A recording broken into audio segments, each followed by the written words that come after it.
What's going on, bro? Can you Yeah, hear me man. okay? What's going on? So You hear me all right? I can hear you. So we're this is kind of a tough show tonight. I'm out of town. I'm at the NCI Summit, so I'm hosting the show from here. And yeah, funny story. So I was just eating pizza about 30 minutes ago with Hausch, Dustin Cole, Tony from Phil Peace, all the guys. We're sitting there, and I look at my phone and I go, bro, the show starts in like 30 minutes. And we're like, I'm a good 15 minutes away from the hotel. And I'm like, I gotta go. I gotta go now. Like, you guys are gonna have to figure this out. Like, I'm out of here. And luckily Hal showed up. He had a car. But man, I was blazing to get here. And I got here like just in time. So if you're watching, I'm just saying, we pulled it off to the last minute. Feeling like the guy that's left out. Man, stressed out, bro. Stressed. I'm Holy like, oh smokes. man. You know? Bro, So, my internet, we it pulled cut it out off. like twice. I know. Mike's fighting internet issues. Man, we're falling apart, bro. Bro, Falling apart. there's a freaking What's up tornado with that? watch. It just happened 15 minutes ago. Oh, yeah? Man, who we Woo! got up in here? Who we got hanging out with us tonight, man? HVACR Videos. What's up? Yeah, What's man. up? Tom, my boy from California. What's up? We got a he's from Facebook user CA, who huh? saise, nice job. Haha. I have a feeling that's one of the guys from the pizza run. So good stuff, man. Overtime's in the house So, too. Nice. Overtime's in the house. Right on, man. Yeah. Let's get into it, Mike. What are we talking man. about tonight? We're talking about the good old stamp, right? The good old stamp. I got stories to tell about that. Let me see if I get this other earbud to work. Yeah, man. Talk to I me, was Mike. talking to my buddy. I had to go into my buddy's office and I had to pick up some AC equipment for my neighbor. I'm helping him out, putting in some 2-stage equipment with 824 thermostats. Man, okay, I got to jump into this. So it's funny you just said 2-stage equipment. Me, Hausch, and Dustin were literally just having a roundtable conversation with Mark Hanneman about 2-stage equipment. Oh, nice. And I did not install a lot of 2-stage equipment. Just didn't see the hype, didn't make the move. I did a lot of commercials, so I didn't do a lot of residential at this point in my life. So, anyway, we were talking about 2-stage equipment and about water removal capability of a 2-stage piece of equipment. And this all got started up because I brought up a question because I thought they had the 100% solid answer, and we kind of are still debating on the exact answer. So I'm going to throw it out there to the crowd. Maybe one of you guys have a direct solid answer or why. So there's one manufacturer who prefers to charge the system on first stage and not at full capacity, while a lot of other manufacturers prefer to charge it on full capacity. And we're trying to deliberate why that is. Bro, Why we do got they into want- this last year in the group, bro. It was like Why 300 comments, bro. Why does Woo! so somebody lay down the secret sauce, man? What's going on here? What is the purpose of charging it in first stage and not paying attention to high stage? I'm kind of not 100% fully understand the concept. Well, I have my opinions, and for one opinion, I'm thinking is if you charge it in low stage, then you know that you're not going to flood the compressor. When if you charge it in high stage and then it ramps down to single stage, there's not this chance of, oh well, we're not going to flood the compressor. That may be true. Oh, that will be true. But then it's like, are you leaving the full stage operation not in a good commissioning state? I don't know. That's a good debatable question. I'm going to go super simple, bro. how do you adjust for a line set in the field when it runs in low stage? Like how I can't fathom it. You would check subcool superheat in high stage. So Yeah. I'll pay money to hear this explanation. Yeah, I'm with you. I want to hear the understanding behind low stage setting of the charge. Just So anyway, I can't imagine like, we- oh, hold on, let me go put it in low speed. Bro, like what the now frick is going on? maybe there's Wait, a and we're situation where you talking go, about equipment that's it's a choke compressor, right? Not not twin compressors, residential stuff, right? right, we're talking about residential stuff. Yeah. I wish Eric was here tonight. He's not joining us tonight, so maybe he had some knowledge in that realm of why. Personally, I don't know why, and I'm not understanding why. I think if I was going to do it, I would charge it in first stage, then I would ramp it to stage and see how that's going to respond as well. For me, I feel Yeah. like you almost got to have to. You're going to have to double down. You're almost going to have to look at the charge on the system twice, first stage and full stage. You're going to have to give it, throw the gamut at it, hit it both. That way you can confirm. That's what I would do. But anyway, it's up for debate. That was crazy, man. That was our It's topic just- at dinner tonight. I could tell you, I know, I think from what I know, it's only one manufacturer that's checking a charge in low stage. Yeah, we can say it, man. It's the Goodman Amanda. It rhymes with Schmudman. Oh, you said it already. Yeah. All right. There was a lag. I mean, It was a lag. we're not picking on them. We just want to understand why. No, Yeah, I want to know why, dude. I had to drag in Papa Good. Had to drag in Papa Bergman into it. I'm like, clear this up for me. Yeah, man. It was a while ago too. I bet Bergman would have a solid answer to this. I'm gonna have to hit him up. I think he's gonna be at this conference I'm at. I'm gonna have to. You know what? I'll tell you what. If you're here and you're listening to this, we're gonna circle back with that answer after I talk to Bergman this week. Yeah. What about this guy? You think this guy knows? I don't trust that guy. No. Yeah, he's from Jersey. Yeah, he's from Jersey. You can't trust that dude. You don't trust those Jersey guys, man. So Jennifer says, Jennifer, thanks for joining in. She says, maybe a rep can pop on next week and explain. Now I'm curious. We are curious too. And I have to know quite a few people over at the Daikin world, so maybe have to ask. Imagine all the people in the field that didn't know that work on Goodman, man. So Jennifer, I will respond with you with something really interesting, and you'll see the thumbnail come out tomorrow. But next week's show, man, we got a dynamite show. We have the director of basically the mechanical code coming on the show from the International Code Council. He's going to go talk to us. He's going to come talk to us about the ICC code book. It's going to be like ICC 101. It's going to be a really good show. So I'm like pretty pumped about that show. I got some questions, man. Well, so just to let everybody know, I had to kind of have a meeting with them to make sure, we didn't cross certain lines and stuff like that before he comes on the show. Cause this is like a serious guest that we're bringing on the show. Like it's not a lightweight situation. I mean, they're international company. We can't ask the wrong questions. You know what I mean? And where did you meet him again? Be cool. So I met, his name's Mark. He's coming on the show. He said I met him at the ACA conference in New Orleans, and he had a booth. And this is me just prepping into next show, but I'll go ahead and tell you because I don't want to take up next week's show to tell you this, but basically ICC had a booth at ACA, and I went over there and I'm like, man, this is really interesting. Like ICC stepping out of their shadows, coming out to the world, coming to talk to people. I'm like, this is really cool. I'm like, I don't, as a tech, it's like, all I know is ICC is this code book. Like that's right. All I know of them, like me too, man. We think they're like over there in the ivory tower writing codes, and like, here's your book and boom, you're done. That's what I'm thinking. And I'm like, to see them out in the wild, it's kind of like, this is crazy. So Yeah. And here's the cool part, man. The gentleman I'm talking to who's coming on the show, he recognized me from the Grapevine show. And I was like, what? And so, like, when this dude like when he tells me he's watched the Grapevine, I'm thinking, oh man, I got to get this guy on the show.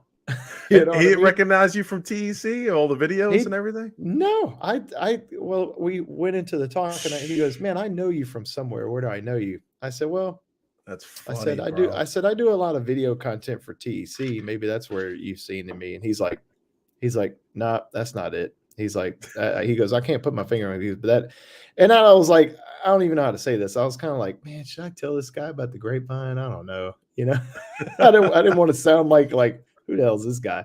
And I said, Yeah. well, it's like I run a YouTube show, called The Grapevine. He's like, dude, that's it. He's like, dude, you're in The Grapevine show. And I'm like, That's funny. yeah, man. I'm like, yeah, that's the show. And he's like, dude, I love it. It's awesome what you guys are doing. I was like, That's I appreciate a trip. that.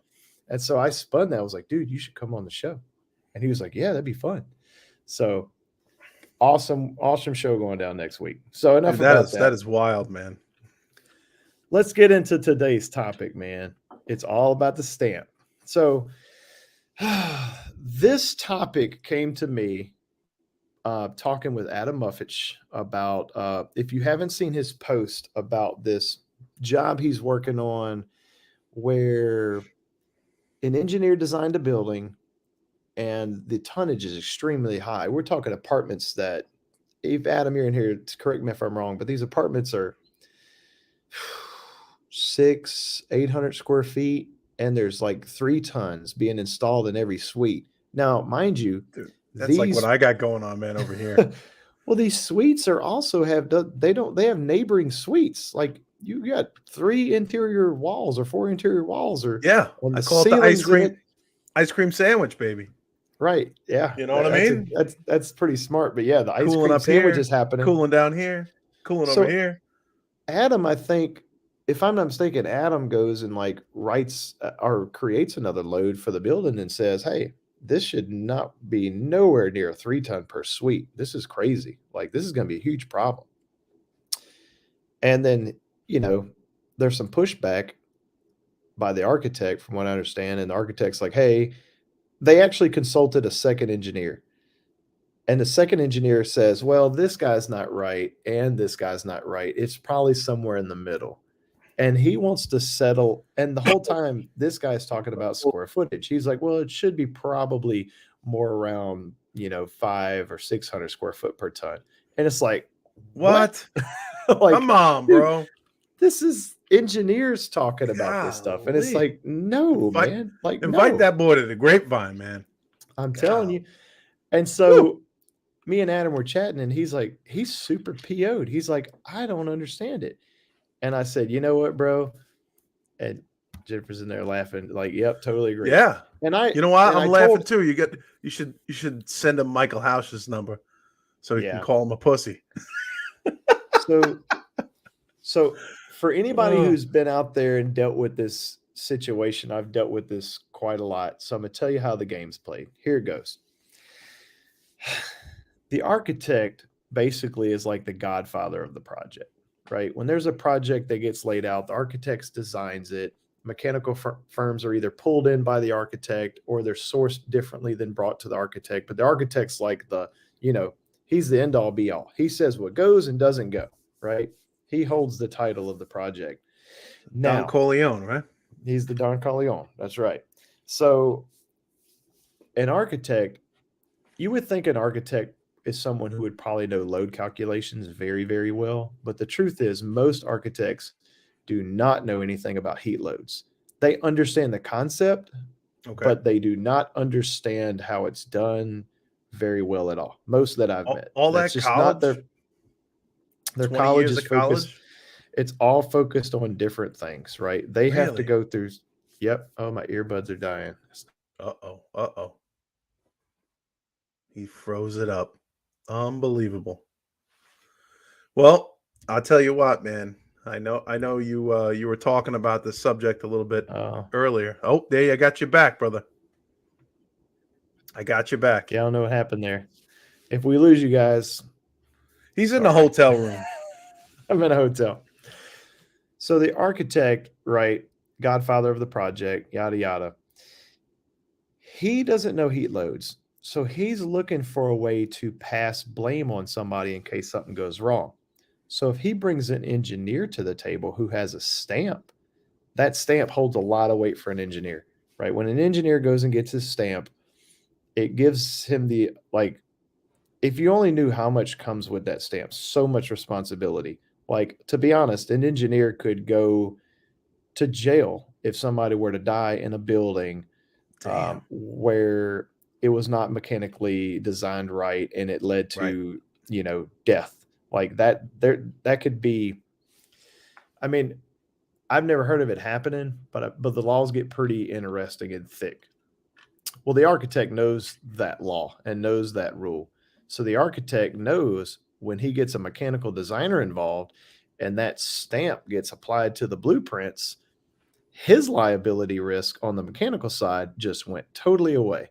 It is now that guy's problem, and he can go home breathing easy because he does not hold that responsibility anymore, right? So it's Do a any matter of, architects have stamps? well, they have architectural stamps, but not Architectural stamp. mechanical design, right?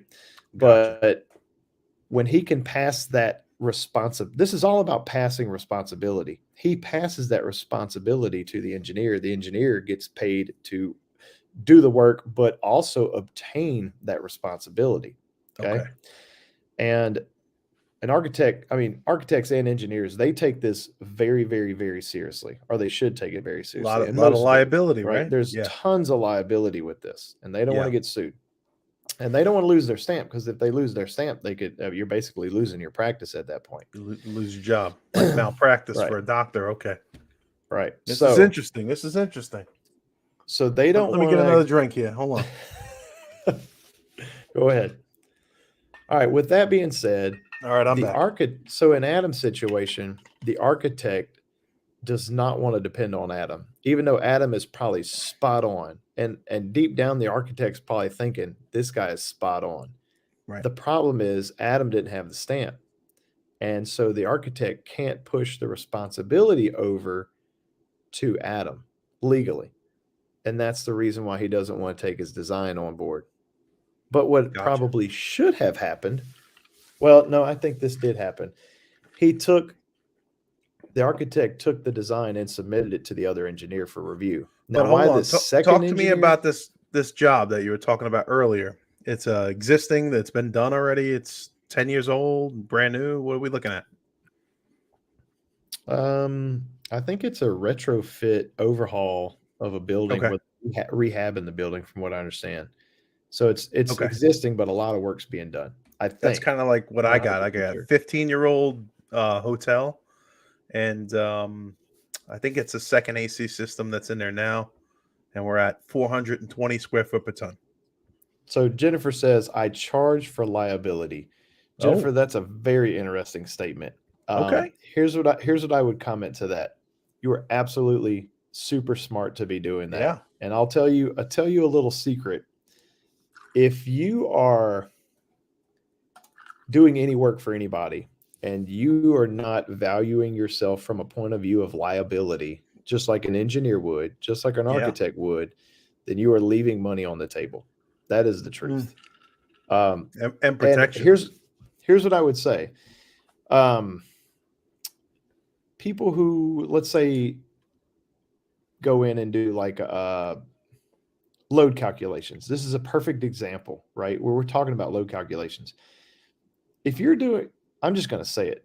If you're out there doing load calculations and you're doing them for like $300, you should stop doing that. There, I'm just going to say it out loud. Right? I don't care if that makes somebody mad or not, but it's way too cheap. And it's, piss them off. Piss them off, man. I'm going to piss some people off. If you're doing room by room load calcs for that inexpensive of amount of money, personally, you are leaving a ton of money on the table. They're killing me around here, bro. They're like $500 around here. And what you're doing is you're not taking in consideration the liability risk that is attached to those blueprints that you have decided. But you think of it just like this engineer. When you go do mechanical design load calculations and hand them over to a homeowner, and you don't even do the job, whatever, it may not take you that long to do the loads. Let's say it takes you 2 hours, whatever. You do room by Right. room, big house, kind of fancy, and you do 2 hours and you think, well, man, I'm making 150 an hour to sit behind a computer and do loads. Yeah, that's great. That's not good money for the amount of liability you just passed off to a project that may be quoted out for, I don't know, $60,000, $80,000.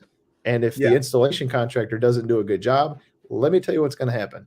You're going to get the first phone call because they're Yeah. going to bring you back to the table, and there's nothing you can do except go walk that job and figure out what they didn't do right. You're going to get drug into the mess if you do that. And you better have some money put away in the kitty for dealing with that situation. Yeah, because it's not like anybody's going to pay you to go out there and check superheat No. sub cool.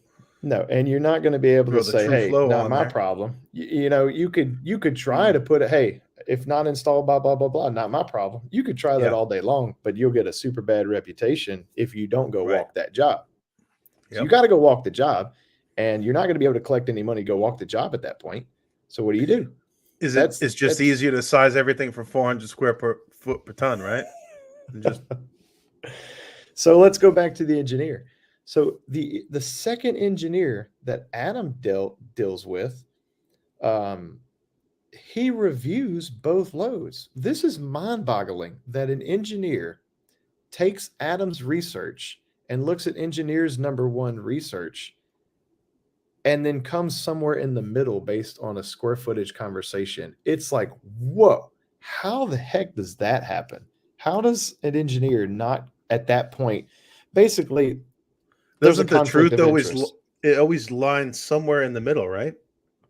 No, the I'm fucking so with you, man. you've got an engineer who is literally not stopping and saying, I'm going to do my own load calculation, and here Right. it is, and here's the right answer, and based on this research and blah blah. Like, that engineer should have trump carded that situation to the max. Yeah. The Or question just is, offer, why like, hey, not? I got a guy who does load calcs. Let me run it through him and it'll be discounted, blah, blah, blah. I don't know. Nothing. That situation is wild, and it makes me, here's what I want to say though. Let me throw a bone to the engineers out there who may be listening to this show. Personally, I've said this before. I envy engineers. I kind of wish I would have went to engineering school. I didn't. I think I would have made a good one. And maybe one day down the road it'll happen for me. I don't know. But are we reaching a point where engineers are stop caring and they're not putting in their due diligence anymore? I don't know, because all the ones that I've met are very good. Like, they're very good engineers. Leif Wismar is probably my go-to engineer for everything. Super sharp. I mean, this guy is amazing. And he's And got I a good figured sense of they're humor. he's got a good sense of humor. So I'm like, in my mind, they're all like that. And the engineers that work underneath him, they're all really sharp. The ones I've met in the field, I've rarely came across an engineer that was like, whoa, this guy, I don't know about this guy. And it seems like all the friends that I've met through, the channels, they've come to me with, like, we've talked about these stories, and there's more and more engineers I'm hearing about where it's like, they don't know what some of these 1%er air conditioner guys who could design know. And it's kind of scary. It's scary. Really? It's like, what's going Wow. on here?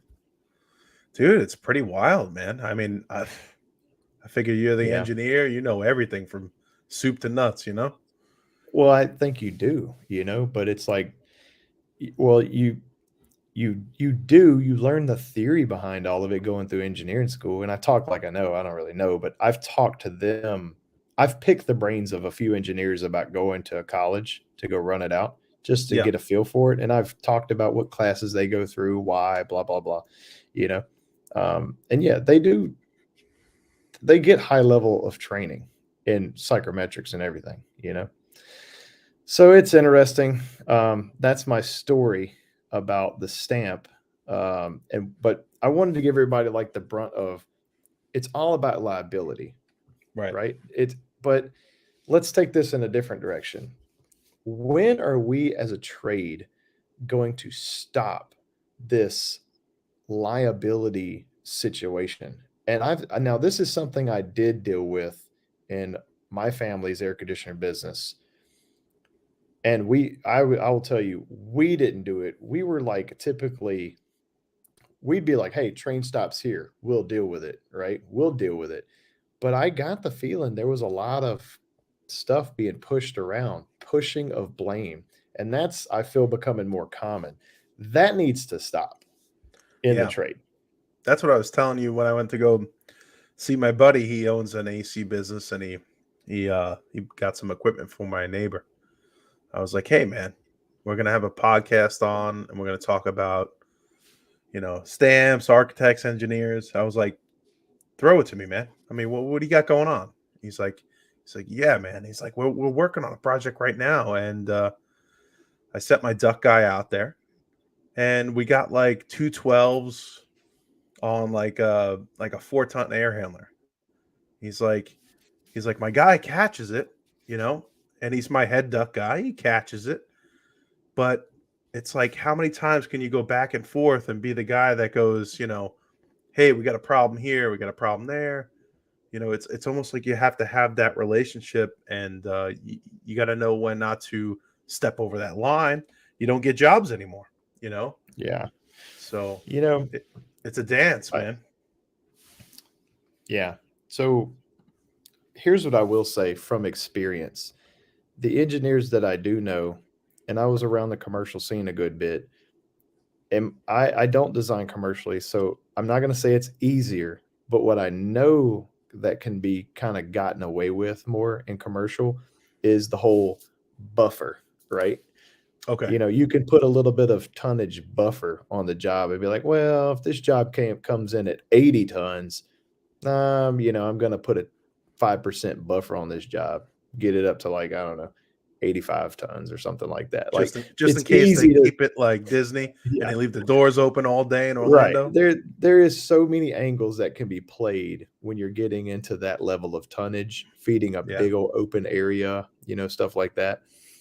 And what I think's going on is engineers, circling back to where I think the problem is rooted is engineers are used to designing for massive heat loads, big buildings, big heat loads, and they have to size for ventilation. And, that's a tough feat, man. I give it to him. I tap my hat to him. There's a lot of rules that they have to design to. It's not the same thing as a residential load calculation design. They also, they have to design around the ventilation, even though like residential, we do design for ventilation. They design for ventilation in a whole different manner. Yeah. We're looking at what, 70 CFM, 100 the most, right? Yeah. I mean, they actually have in their design categories, they have a lookup manual, right? That's like, what type of building are you designing for? If you're designing for a hospital, well, there's a required ventilation standard for a hospital. And it may have more than just a people requirement. It may be like for so many people, this for hospital, this on top of the people, whatever. Library, hotel, whatever it may be. There's all these different categories that have different ventilation requirements per that type of building and commercial use. So there's a lot going on there, right? I'm not going to say there's a lot of ifs, but that's the best way I could kind of explain it. There's a lot of ifs in design for mechanical designers in the commercial space. So there's a lot of wiggle room on how you can say, how are they going to use this building? And I believe it or not, a lot of the good engineers who design commercially will actually ask themselves, how's this building going to be used? And what's percentage of my buffer going to be based on how do I think the usage of this building is going to go? Yeah. Right. So there's a lot of that coming into play. So here's what I'll tell you. Once you do that a lot, I think it gets locked in your brain that that's normal. That's okay. I've never had a problem. And then all of a sudden you take on a new type of design that is like a home. Let's just say they're designing for a home. You can't be throwing buffer at a home. You just can't do it.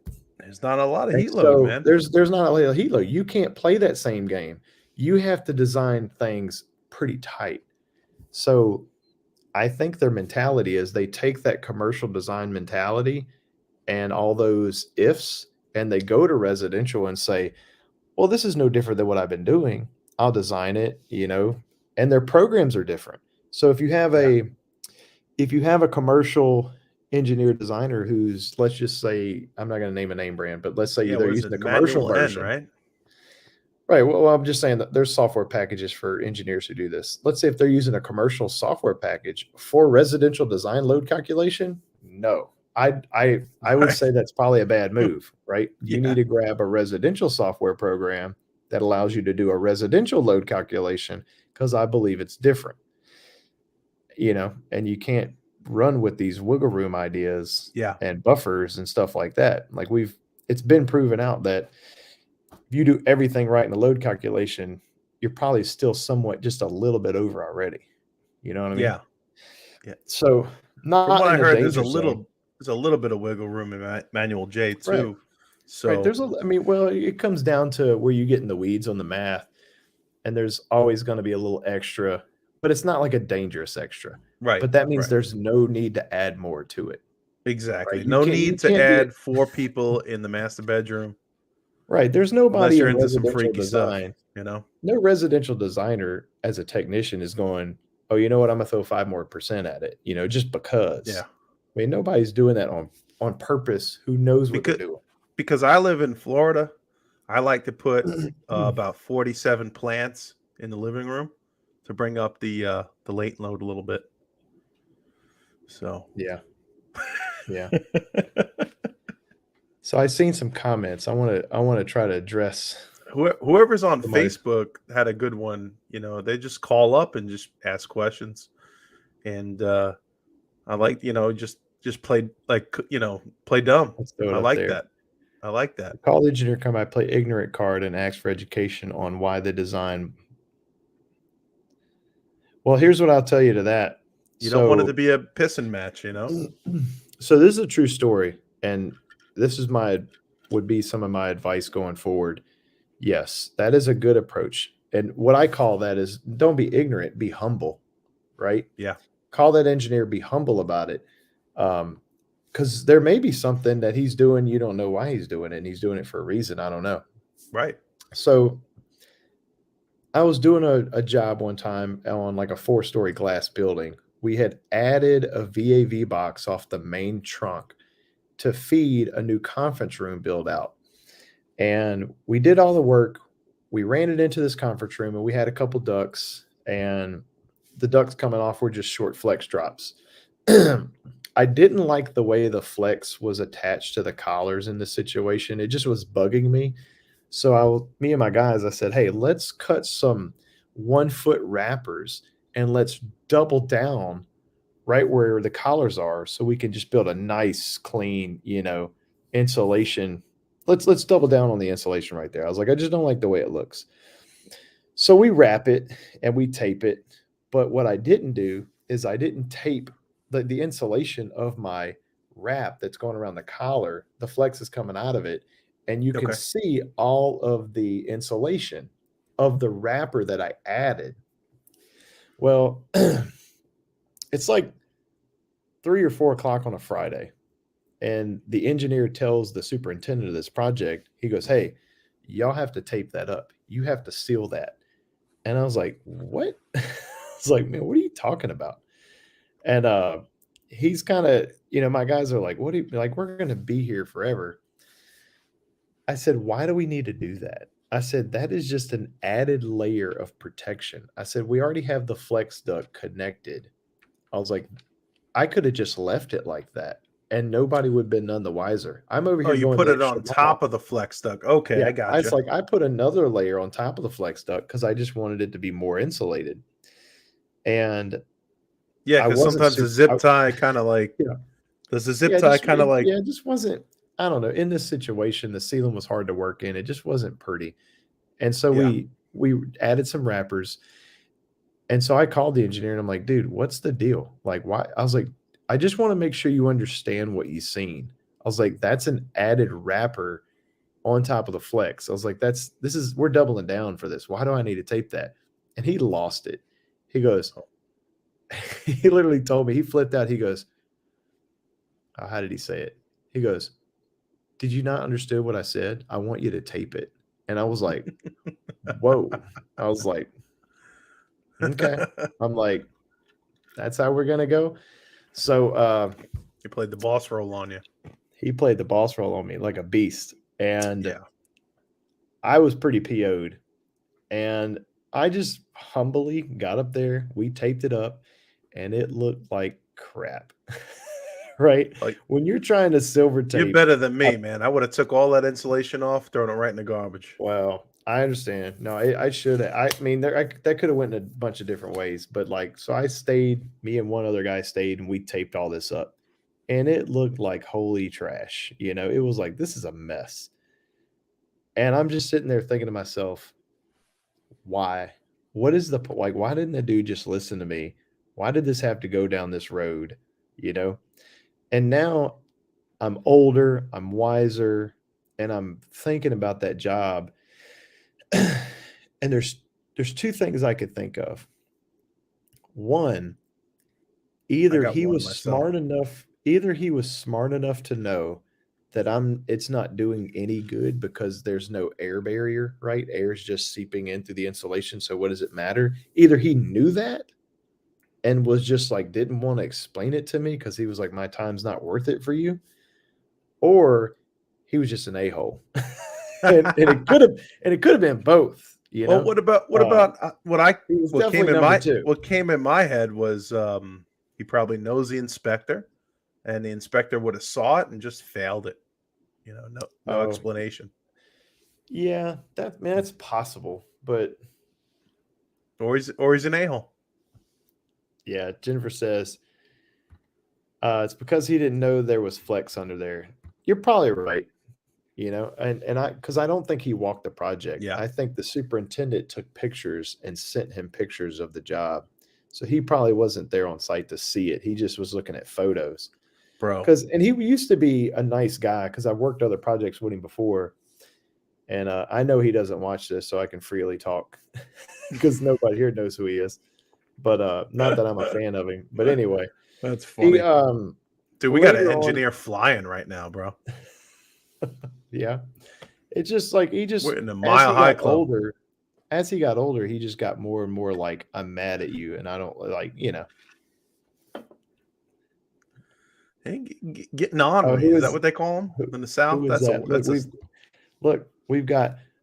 I'm here to represent all engineers, coming in loud and clear. Here on a plane in Seattle, 35,000 square feet. that's what Who I'm is saying. that? We're at the Mile High Club, man. I don't know. I'm gonna have to go on I Facebook. don't know.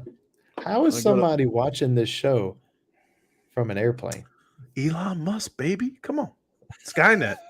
It's On a Skynet, plane. right? No, it's Yeah. damn, what is it called again? Skynet's Oh, from look, Terminator. look.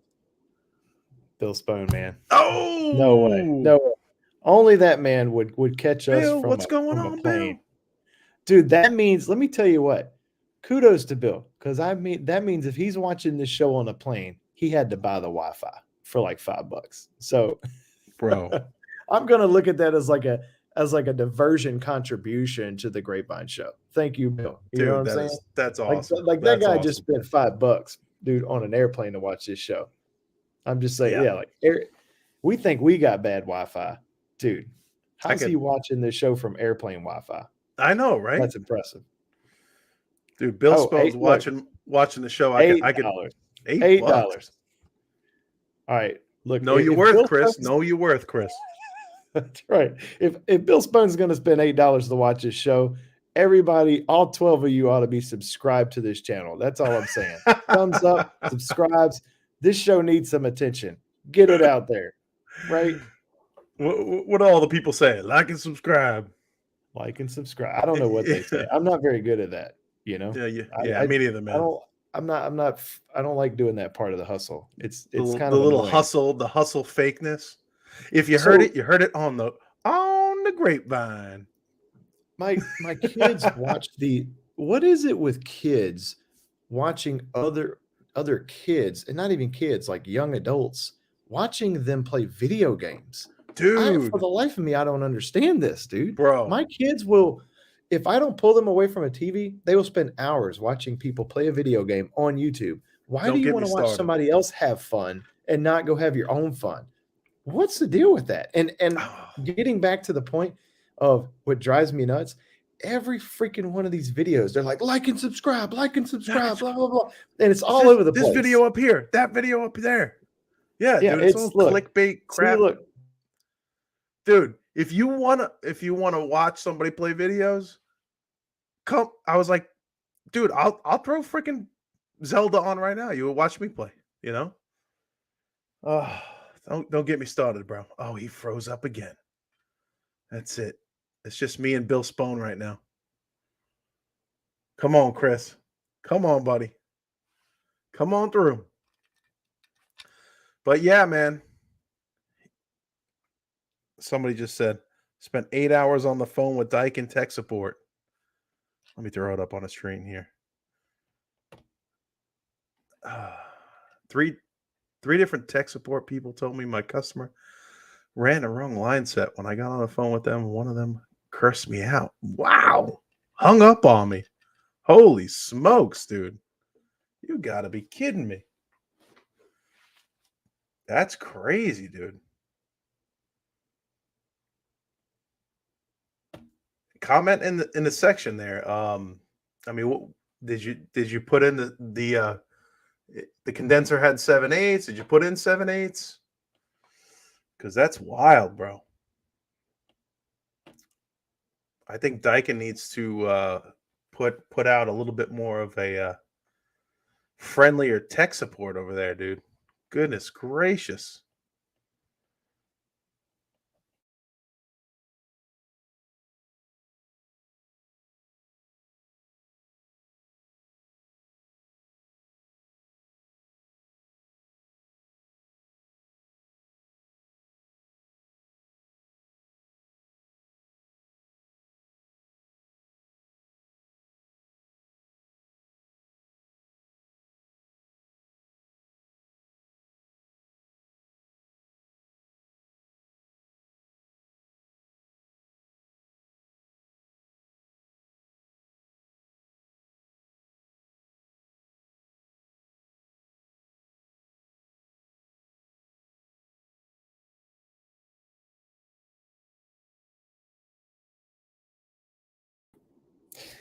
And I'm back. So the internet's trash.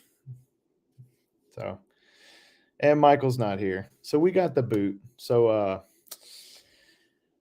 hate to do this to everyone, but we're gonna have to cut it short. It was fun. It was real. It's been real fun. Hope you learned something tonight. And we're gonna cut it short tonight. Tune in next week for the ICC show. It's gonna be awesome. See y'all guys next round.